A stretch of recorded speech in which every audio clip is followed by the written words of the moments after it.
Hello friends, नमस्कार. मी आहे प्रियांका. माझ्या डेली व्लॉगमध्ये तुमचं खूप खूप स्वागत आहे. तर बघा, हा मी छोटासा मिनी व्लॉग बनवत आहे. तर आज मी बनवणार आहे पनीर चिली पनीर. तर ते कसं बनवायचं हे तुमच्यासोबत शेअर करणार आहे. मार्केटमधनं बघा असंच इझिली तुम्हाला पनीर वगैरे भेटला जाईल, कॉर्नफ्लॉवर पण भेटला जाईल.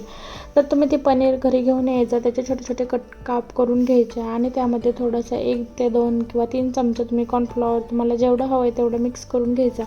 त्यामध्ये थोडंसं लाल तिखट, मीठ वगैरे टाकून घ्यायचं आणि ते पूर्ण असं मिक्स करून घेतल्यानंतर ना असं तेलात पूर्ण छान तळून घ्यायचं. त्यानंतर बघा, मी लसणाचे असे 2-3 काप करून घेतलेले आहेत. कांदा थोडासा चिरून घेतला आहे. तुमच्याकडे जर शिमला मिरची जर असेल किंवा कांद्याचे पात जर असेल तर ते कट करून तुम्ही ह्यामध्ये टाकलं तरी चालेल. डार्क सोया सॉस भेटतो, चिली सॉस भेटतो, ग्रीन चिली भेटतं. तर त्यामध्ये थोडं टाकून त्यामध्ये थोडंसं पाणी ॲड करून सॉस जे आपले केचप भेटतं तेही टाकून पूर्ण मिक्स करून घ्यायचं. आणि हे बघा, आपले तयार झाले आहे पनीर चिली पनीर.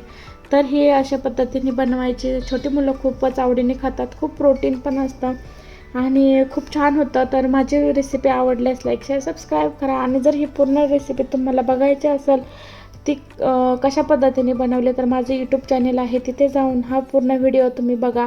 आणि कशी वाटली पनीर चिली तर ते कमेंटमध्ये नक्की कमेंट करून सांगा. तर व्हिडिओ शेअर नक्की करा आणि तुम्ही तुमच्या मुलांना असे छोट्या पद्धतीने बनवून द्या.